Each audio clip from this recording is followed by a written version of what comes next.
Obviously having a huge passion for the sport, something that I obviously wanted to play professionally. And I think I would have set that as a goal as a kid, probably elementary school.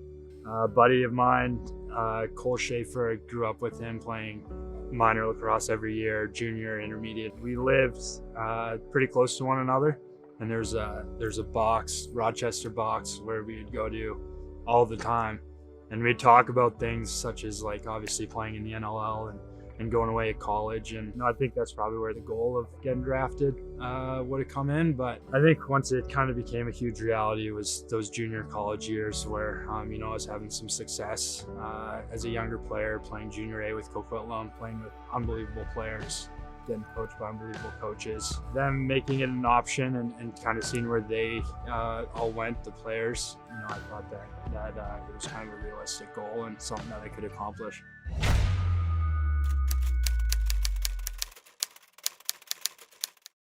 That was an interesting year. I think actually when I was at school, there's some things going on where I was supposed to go to Six Nations and that kind of fell through. And I was talking with Bergie, and he mentioned, you should come play with Oakville.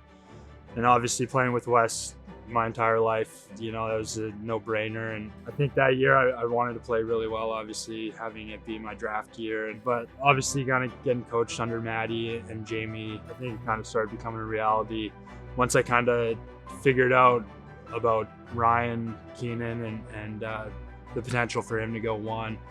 So once I kind of found that out and having Toronto be a realistic possibility for me, it was unbelievable, to be honest with you.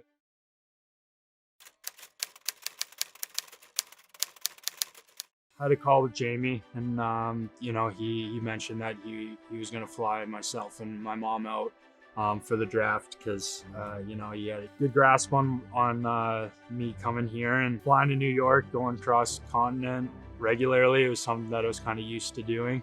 But yeah, when I landed, I traveled over here with my mom, and yeah, coming out here, it was surreal. You look back and your goal is to get drafted, and coming over here, I knew I was going to get drafted, and it didn't really hit me until I woke up that next morning and got breakfast. I think I just kind of laid in bed and watched some TV. I got some wings, I'm a big wing guy, so got some wings and mowed down on those. But yeah, it was a pretty low-key day. I don't think I did a whole lot that day. Playing in Oakville, I kind of knew what was going on in there. Saw a bunch of guys that I kind of created relationships with playing out here in Oakville and obviously growing up and playing with out west. It was a special day for me, but it was a special day for all of them. Looking back at it, it was great to share that experience with them and all get drafted on the same day. Having my mom there, it was super special to me. I'm not gonna go up there and take a picture, is that okay? No, I absolutely hope you don't. Obviously growing up without kind of a father figure, everything kind of went through her, and she'd drive me obviously to all my sporting events, and to just share that experience with her, it was truly amazing and something I'll never forget. But at the same time, having Mess on the other side and a guy that became one of my best friends playing with and going to battle together, it was awesome just to kind of share that experience. Once Ryan got drafted and he went up there and he had to give a speech, and I remember looking at Mess and being like, I have no idea what to say if I have to go up there and give a speech. Obviously not being great in front of the camera back then, and obviously being drafted and having that crowd there, I was shaking. I was freaking out a little bit. So when I first sat down, I was kind of mapping out where I would walk, which way the seats I would go. Honestly, once I heard my name, everything kind of went out the window. And with the second selection in the 2016 entry draft, the Toronto Rock has selected Challen Rogers from Stony Brook University and Oakville Rock.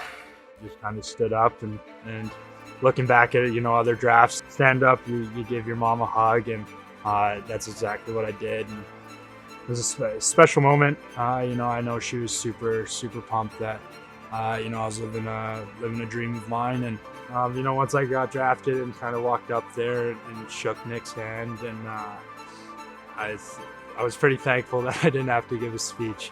It was crazy. You hear your name, you get up, and I was shaking, I was sweating. I think once I put the jersey on, I still had my coat on for my suit.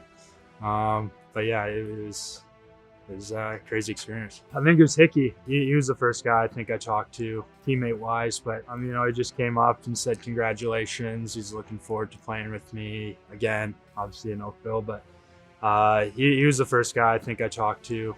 Obviously, once I kind of put the jersey on, I saw Maddie, saw Jamie, and then I got introduced to all the men at the table and watched everything else transpire.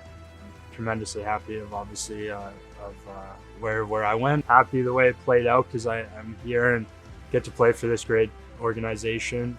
I remember watching games as a kid and obviously watching more on the floor like 400,000 times. And that obviously being a kind of a big Toronto Rock movie, it was crazy. It was an unbelievable summer, and obviously finishing it off with getting drafted by Toronto, it was great.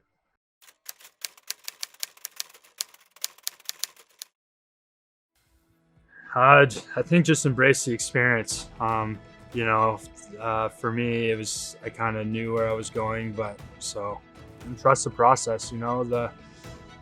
You've put all this work in to hopefully get drafted, and you see a bunch of stories of people not getting drafted and joining their league and being an absolute beast out there, right? So, embrace the experience, trust the process, and if you don't get drafted, just put your head down and do the things that you've done to kind of get you to that point, and just prove people wrong. I think that's one thing that I've tried to do kind of at a younger age. Kind of prove people wrong. It's nice when you can look at someone who maybe discounted you or didn't give you the credit you deserve, and you look back and you say, kind of, look at me now,